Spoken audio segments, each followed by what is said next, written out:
अस्सलाम वालेकुम my dear students, उम्मीद है कि आप सब ठीक होंगे। हमारी क्लास चल रही है फाउंडेशन सेमेस्टर आईकॉम 1 और सब्जेक्ट हम पढ़ रहे हैं अकाउंटिंग। तो लास्ट लेक्चर्स के अंदर हमने देखा था, हमने चैप्टर नंबर 4 स्टार्ट किया था जर्नल, और उसकी हमने कुछ एक्सरसाइज जो है वो सॉल्व कर ली थी। तो आज इंशाल्लाह हम जो है वो नेक्स्ट एक्सरसाइज सॉल्व करेंगे। तो सबसे पहले हम क्वेश्चन को रीड कर लेते हैं। एक्सरसाइज नंबर 3 है हमारे पास, लिखा हुआ record the following transactions in journal. Journal में आपने इसको रिकॉर्ड करना है इन ट्रांजैक्शन को। तो सबसे पहली ट्रांजैक्शन में उसने आपको बताया हुआ है 2010 मई 1 को कमेंस्ड बिजनेस विद कैश। तो देखते हैं इसमें हमारे पास दो चीज़ें कौन कौन सी आ रही हैं। एक इसमें लिखा हुआ है कमेंस्ड बिजनेस और दूसरा लिखा हुआ है कैश। तो आपको याद होगा हमने बात की थी कमेंस्ड बिजनेस का मतलब क्या होता है, कैपिटल। कमेंस्ड बिजनेस मतलब कैपिटल, और कैपिटल के बारे में मैंने आपको रूल बताया था, इसको आपने हमेशा क्रेडिट ही करना है। और दूसरा जो इसमें अकाउंट आ रहा है वो हमारे पास क्या आ रहा है बच्चों, एसेट आ रहा है। और जब बिजनेस स्टार्ट करेंगे तो हमने बात की थी जो भी एसेट होगा उसमें क्या होगा, इजाफा होगा। इसका मतलब कैश में इजाफा हो रहा है और इंक्रीज इन एसेट जो है वो क्या हो जाएगा, डेबिट। तो ये रूल आपको याद होंगे, एसेट में इजाफा हो तो डेबिट और एसेट में कमी हो तो क्रेडिट होता है। तो कैश जो है वो डेबिट हो रहा है और कैपिटल जो है वो यहाँ पे क्या होगा, क्रेडिट होगा। तो अब इसको जर्नल में रिकॉर्ड करते हैं। सबसे पहले तो हम उसका ईयर लिखेंगे 2010 और उसके बाद मंथ आ जाएगा मई 1। और अब इसके बाद हमने बात की थी जो चीज़ डेबिट हो रही है पहले हम उसे लिखेंगे। तो दो चीज़ें हमारे पास, कैश और कैपिटल। तो इनमें से क्या चीज़ डेबिट हो रही है, कैश अकाउंट डेबिट हो रहा है, इसलिए हम पहले कैश अकाउंट को रिकॉर्ड करेंगे। और उसके बाद दूसरे नंबर पे हमारे पास क्या आ जाएगा, सेकंड लाइन के अंदर कैपिटल अकाउंट। लेकिन कहाँ पे लिखेंगे, जहाँ पे डेबिट खत्म हो रहा है उसके आगे से आपने लिखना है कैपिटल अकाउंट। और इसके आगे अमाउंट लिख लेंगे 5 लाख। इसकी अमाउंट आपके पास ये दी हुई है 5 लाख।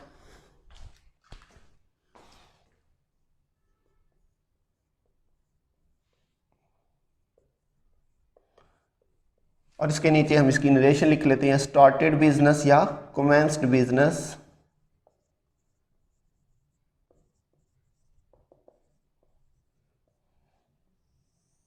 ये आपकी ट्रांजैक्शन कंप्लीट हो चुकी है। उसके बाद नेक्स्ट ट्रांजैक्शन के अंदर उसने बताया हुआ है goods purchased from Aslam on credit. Aslam से हमने उधार पे चीज़ें खरीदी हैं। तो बच्चों ये आपको याद होगा, मैंने आपको बताया था कि ट्रांजैक्शन की दो किस्में होती हैं, एक कैश ट्रांजैक्शन और एक क्रेडिट ट्रांजैक्शन। और इनकी मैंने आपको पहचान भी बताई थी लास्ट लेक्चर्स के अंदर। तो अगर किसी ट्रांजैक्शन में ऑन क्रेडिट या ऑन अकाउंट आ जाए तो उसका मतलब होता है उधार पे। ये क्रेडिट पे ट्रांजैक्शन है। और जो क्रेडिट वाली ट्रांजैक्शन होगी उसमें कैश नहीं आएगा। जो क्रेडिट वाली ट्रांजैक्शन होगी उसमें कैश नहीं आएगा। तो इसमें दो चीज़ें जो आ रही हैं वो कौन कौन सी आ रही हैं। एक तो इसमें गुड्स परचेज किया, तो आपको याद होगा हमने बात की थी जब भी गुड्स परचेज करेंगे तो हम गुड्स कभी नहीं लिखेंगे। अभी हमने लास्ट लेक्चर में ही ये डिस्कस किया था पॉइंट। जब भी गुड्स परचेज करें या सेल करें तो हमने गुड्स नहीं लिखना, हमने क्या लिखना है, हमने परचेजेस लिखना है। तो यहाँ पे हमने गुड्स परचेज की हैं तो बच्चों हम गुड्स नहीं लिखेंगे, क्या लिखेंगे, हम परचेजेस लिखेंगे। और दूसरा जो इसमें अकाउंट आ रहा है वो आएगा असलम अकाउंट, क्योंकि इसमें कैश नहीं आएगा। हमने अभी बात की ऑन क्रेडिट, ऑन क्रेडिट का मतलब उधार पे। तो जब उधार पे खरीदेंगे तो फिर कैश नहीं लिखेंगे, फिर हम क्या लिखेंगे, फिर हम दूसरा अकाउंट नाम रिकॉर्ड करेंगे। तो ये दो चीज़ें हो गई। तो यहाँ पे परचेजेस हमारा एक्सपेंस है, हमने बात की थी परचेजेस हमारा एक्सपेंस है, गुड्स परचेज करेंगे और एक्सपेंस हमेशा डेबिट होगा। परचेज गुड्स हमारा एक्सपेंस है और एक्सपेंस हमेशा डेबिट होगा। ये तो बात कन्फर्म हो गई। और उसके बाद जो दूसरा इसमें अकाउंट आ रहा है वो आ रहा है असलम।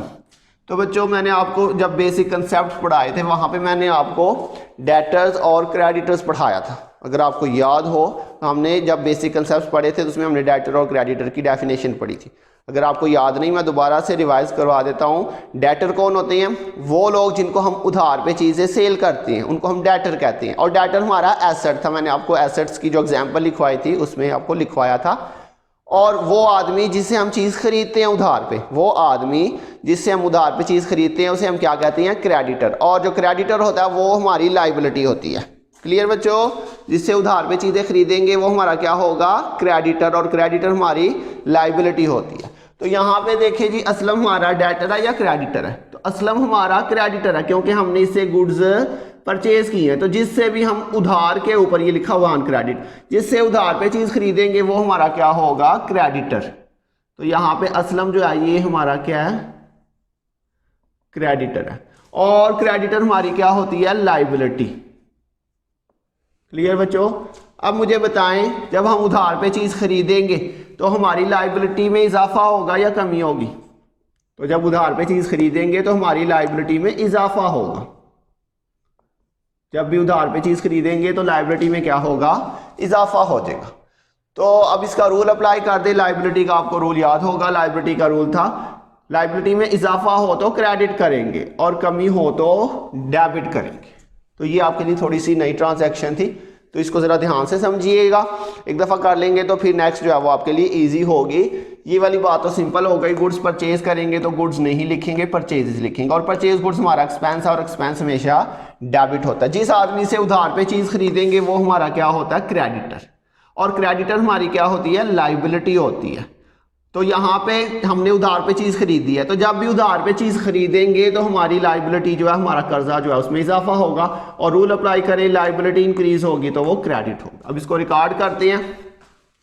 सबसे पहले जो चीज डेबिट हो रही है बच्चों, क्या चीज डेबिट हो रही है? Purchases account. पहले उसकी डेट लिख लेते हैं, मई 3, और उसके बाद यहाँ पे हम लिखेंगे परचेजेस अकाउंट डेबिट। यहाँ पे गुड्स नहीं लिखेंगे। और जो दूसरा यहाँ पे अकाउंट आएगा वो क्या आ जाएगा? असलम अकाउंट। असलम हमारा क्रेडिटर था, हम उसका नाम लिख लेंगे असलम अकाउंट क्रेडिट। और अमाउंट आपके पास दी हुई है 20,000, ये आपके पास अमाउंट है इसकी।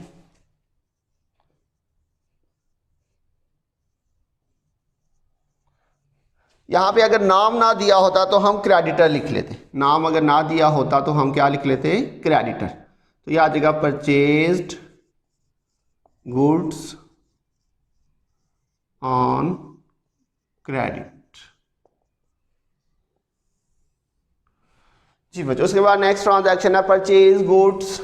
Goods purchased for ₹10,000 on credit. ये भी सेम ऊपर वाली ही एंट्री है, बस इसमें नाम नहीं दिया हुआ। यहाँ पर भी गुड्स परचेज की हैं तो गुड्स नहीं लिखेंगे हम बच्चों, क्या लिखेंगे? परचेजेस। और परचेज हमारा एक्सपेंस है, ये तो हमेशा डेबिट होगा। और दूसरा जो इसमें अकाउंट आ रहा है वो क्या आ रहा है? लिखा हुआ है ऑन क्रेडिट। ऑन क्रेडिट का मतलब उधार पे खरीदी है। तो बच्चों जब उधार पे चीज खरीदे और नाम ना दिया हो तो हम क्या लिख लेंगे? क्रेडिटर लिख लेंगे। वो आदमी जिससे उधार पे चीजें खरीदे उसे हम क्या कहते हैं? क्रेडिटर। इसमें कैश तो नहीं आएगा क्योंकि ऑन क्रेडिट है। जब ऑन क्रेडिट होगा तो उसमें कैश कभी नहीं आएगा। तो इसमें दूसरा अकाउंट फिर क्या आ जाएगा? क्रेडिटर आ जाएगा, जिससे हमने उधार पे चीज खरीदी है, उसका नाम नहीं दिया इसलिए हम क्रेडिटर लिख लेंगे। और क्रेडिटर हमारी क्या होती है? लाइबिलिटी। और जब उधार पे चीज खरीदेंगे तो लाइबिलिटी में क्या हो जाएगा बच्चों? इजाफा। और इंक्रीज इन लाइबिलिटी हमेशा क्रेडिट होगा। क्लियर बच्चों? तो ऊपर वाले में और इसमें सिर्फ क्या फर्क हुआ कि वहां पे नाम बता दिया था इसलिए हमने ट्रांजैक्शन में नाम लिख लिया। लेकिन अगर उसने उधार पे चीजें खरीदी और नाम नहीं बताया हुआ तो हम नाम की जगह पे क्या लिख लेंगे? क्रेडिटर लिख लेंगे। तो अब इसको रिकॉर्ड करते हैं। हमारे पास इन दोनों में से डेबिट क्या हो रहा है? परचेजेस। तो पहले उसकी डेट लिख लेते हैं, मई 4। परचेजेस जो है वो एक्सपेंस है, ये तो डेबिट होगा। और जो दूसरा अकाउंट है वो इसमें क्या आ जाएगा? Creditor account. नाम नहीं दिया इसलिए हम नाम की जगह पे क्या लिख लेंगे? Creditor account. और अमाउंट आपके पास इसकी आ जाएगी 10,000।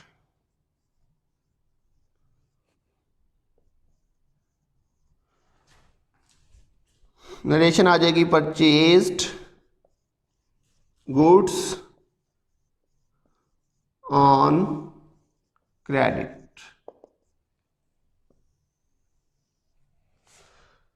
उसके बाद बच्चों नेक्स्ट ट्रांजैक्शन है परचेज टाइपराइटर फ्रॉम अहमद। तो यहाँ पर एक तो टाइपराइटर आ गया और दूसरा अकाउंट जो है वो अहमद आ जाएगा। अच्छा बच्चों, मैंने आपको क्रेडिट ट्रांजैक्शन की दो पहचान बताई थी। एक तो मैंने आपको बताया था कि ट्रांजैक्शन के साथ लिखा होगा ऑन क्रेडिट या ऑन अकाउंट, ये तो बिल्कुल सिंपल पहचान थी। और जो दूसरी मैंने आपको पहचान बताई थी क्रेडिट ट्रांजैक्शन की, वो क्या थी बच्चों? वो जरा याद रखने वाली है। मैंने आपको बताया था अगर किसी ट्रांजैक्शन के अंदर नाम आ जाए और कैश का वर्ड ना लिखा हो, ऐसी ट्रांजैक्शन जिसमें नाम आ जाए, जैसे यहाँ पे नाम लिखा हुआ है, लेकिन इस ट्रांजैक्शन में आपको कैश का वर्ड कहीं पे नजर नहीं आ रहा, तो ऐसी ट्रांजैक्शन जिसमें सिर्फ नाम लिखा हो लेकिन कैश का वर्ड ना लिखा हो, तो वो भी आपकी क्रेडिट ट्रांजैक्शन ही होगी। ऊपर वाली ट्रांजैक्शन में तो बिल्कुल सिंपल था, नाम के साथ उसने ऑन क्रेडिट मेंशन कर दिया था, तो इसलिए हमें वो इजीली पता चल गया कि वो क्रेडिट ट्रांजैक्शन है। इस ट्रांजैक्शन के अंदर भी उसने ऑन क्रेडिट का वर्ड लिखा हुआ था, तो ये भी बिल्कुल सिंपली हमें पता चल गया कि ये क्रेडिट ट्रांजैक्शन है। लेकिन इस ट्रांजैक्शन के अंदर उसने क्रेडिट का वर्ड नहीं लिखा हुआ, तो यहाँ पे हमें कैसे पता चला? यहाँ पे हमें पता चला कि नाम लिखा हुआ है लेकिन इस ट्रांजैक्शन में कैश नहीं लिखा हुआ। इधर से हमें पता चल रहा है कि जब नाम दिया हो और कैश ना दिया हो तो वो भी क्रेडिट ट्रांजैक्शन ही होगी। तो परचेज टाइपराइटर, तो टाइपराइटर तो हमारा एसेट है, तो जब हम टाइपराइटर परचेज कर रहे हैं तो इसमें इजाफा होगा, और इसका रूल अप्लाई कर दें, एसेट में इजाफा हो तो ये क्या हो जाता है बच्चों? डेबिट हो जाता है। और दूसरा इसमें अकाउंट आएगा अहमद, ये हमारा क्रेडिटर बन रहा है, जैसे ऊपर हमने बात की, जिससे भी उधार पे चीज खरीदेंगे वो हमारा कौन होगा? क्रेडिटर। जिससे भी उधार पे चीज खरीदेंगे वो हमारा क्या होगा? क्रेडिटर होगा। तो जब हम उधार पे चीज खरीदेंगे तो ये हमारा क्रेडिटर है और ये हमारी लायबिलिटी है।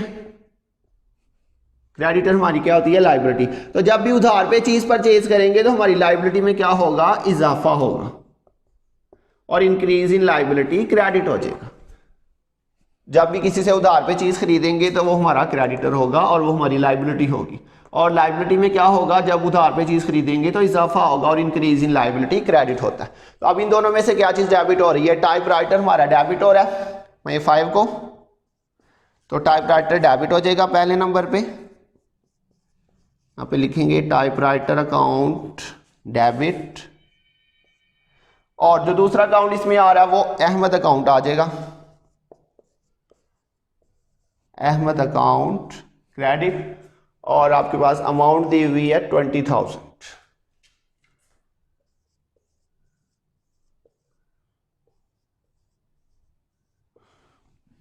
नरेशन आपके पास आ जाएगी परचेज टाइपराइटर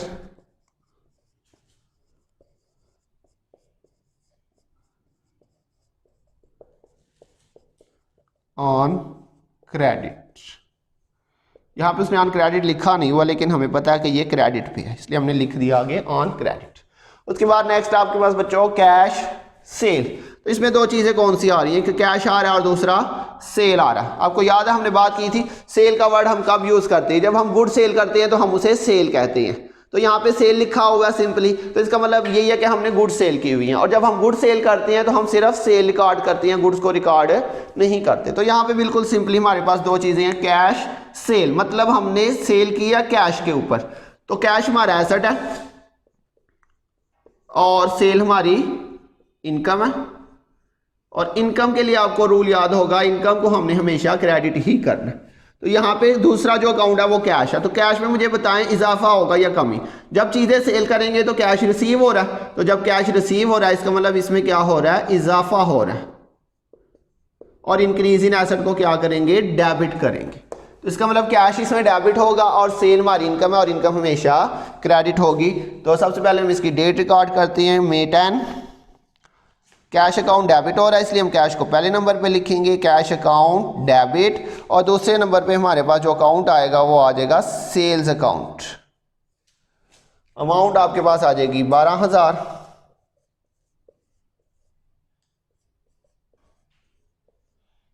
नरेशन हम लिख लेंगे कैश सेल।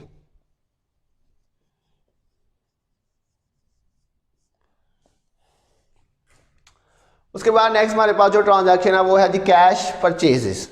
तो यहाँ पे जगह ख़त्म हो गई है, हम ये ऊपर से क्वेश्चन को रेज कर लेते हैं।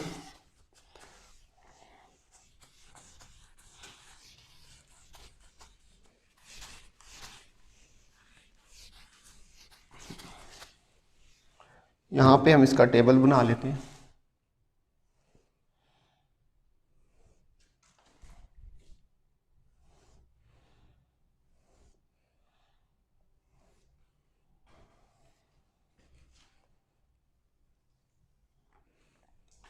ये जब आप नेक्स्ट पेज पे, अगर आपका एक पेज पे नहीं कंप्लीट होता, जब आप नेक्स्ट पेज पे जाते हैं, फिर नेक्स्ट पेज के ऊपर ये दोबारा से सारी हेडिंग्स लिखने की ज़रूरत नहीं है, आपने ऐसे ही बना देना। हर पेज पे आपने हेडिंग्स नहीं लिखनी, ये आपने हेडिंग्स सिर्फ पहले पेज पे स्टार्ट पे ही लिखनी है।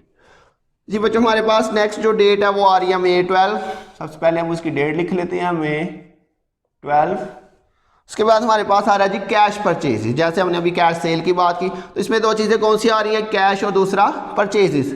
परचेज का मतलब हमने गुड्स परचेज की हैं, तो परचेज गुड्स हमेशा हमारा एक्सपेंस होता है और एक्सपेंस हमेशा डेबिट करेंगे, तो परचेज तो डेबिट होगा हमारा, सिंपल सब। और दूसरा जो इसमें अकाउंट है वो है कैश। कैश हमारा एसेट है, तो जब हम परचेज करेंगे, गुड्स परचेज करेंगे, तो हमारे पास कैश में इजाफा होगा या कमी, तो कैश में क्या होगी बच्चों, कमी होगी। रूल अप्लाई कर दें, एसेट डिक्रीज हो तो ये क्या हो जाता है, क्रेडिट हो जाता है।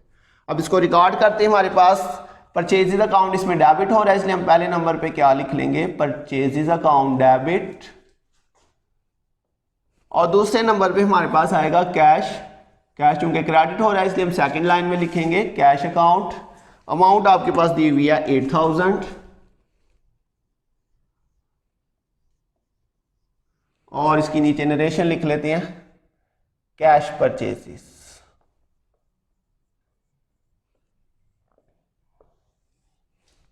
उसके बाद नेक्स्ट आपके पास ट्रांजैक्शन है पेड सैलरी टू क्लर्क।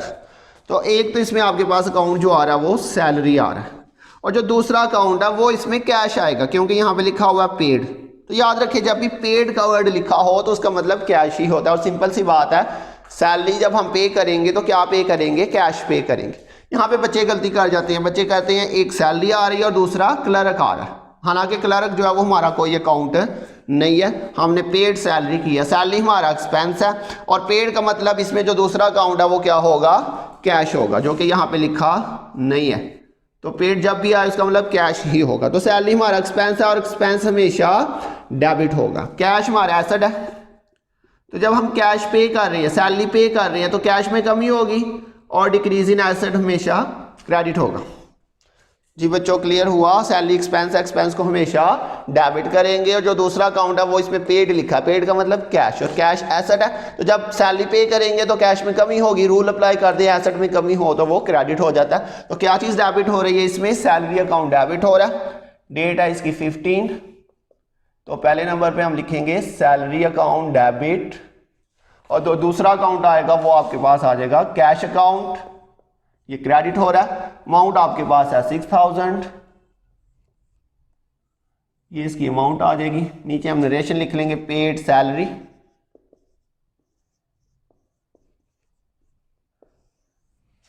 उसके बाद बच्चों लास्ट हमारे पास ट्रांजैक्शन है पेड कमीशन एंड रेंट।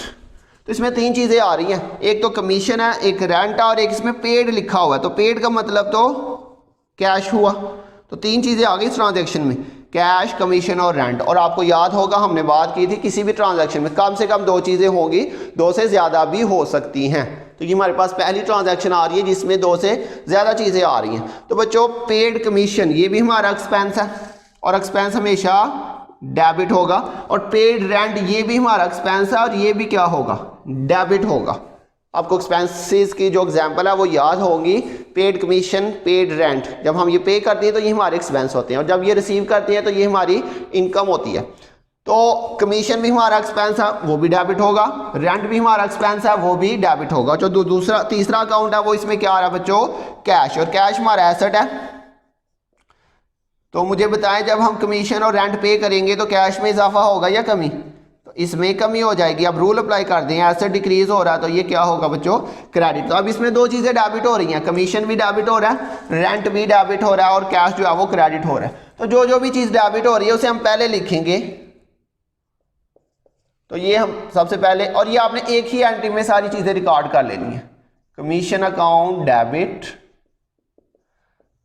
और रेंट भी डेबिट है, इसलिए उसको आपने सेकंड लाइन के अंदर इसी के नीचे लिखना है। जो चीज़ डेबिट है वो सारी चीज़ें आपने लेफ्ट साइड पे ही लिखनी है, चाहे 2 या 3 है, जितनी भी चीज़ें हैं जो डेबिट है वो सारी लेफ्ट साइड पे लिखेंगे। और सारी डेबिट चीज़ें लिखने के बाद एंड पे आपने जो है वो जो चीज़ क्रेडिट है वो लिखनी है। तो यहाँ पे तीसरी लाइन में हमारे पास कैश अकाउंट आएगा राइट साइड के ऊपर, चूंकि ये क्रेडिट हो रहा है। तो आप कमीशन के सामने कमीशन की अमाउंट लिखेंगे 5000, और रेंट के सामने रेंट की अमाउंट लिखेंगे 6000 और कैश के सामने आपने इन दोनों का टोटल करके लिख लेना 11000। तो नीचे नरेशन लिख लेते हैं पेड एक्सपेंसेस। अब ये चूंकि ज़्यादा एक्सपेंस आ रहे हैं इसलिए सारे एक्सपेंसेस का नाम लिखने की बजाय आप सिंपली लिख दें पेड एक्सपेंसेस, क्योंकि आगे जाके हम देखेंगे एक ट्रांजैक्शन में बहुत ज़्यादा एक्सपेंस भी आ सकते हैं, तो सारे एक्सपेंसेस का नाम लिखना पॉसिबल नहीं है, इसलिए हम यहाँ पे इकट्ठा लिख देते हैं पेड एक्सपेंसेस। तो ये हमारा आज का क्वेश्चन था। इस क्वेश्चन के अंदर आज हमने बहुत सारी नई चीज़ें देखी हैं, तो इन चीज़ों को अच्छी तरह से समझिएगा। इसको जो है वो बाई हैंड जो है अपने खुद सॉल्व करना है। तो इंशाल्लाह बहुत जल्द मिलेंगे नेक्स्ट लेक्चर के साथ, तब तक के लिए अपना ध्यान रखिएगा। अल्लाह हाफिज़।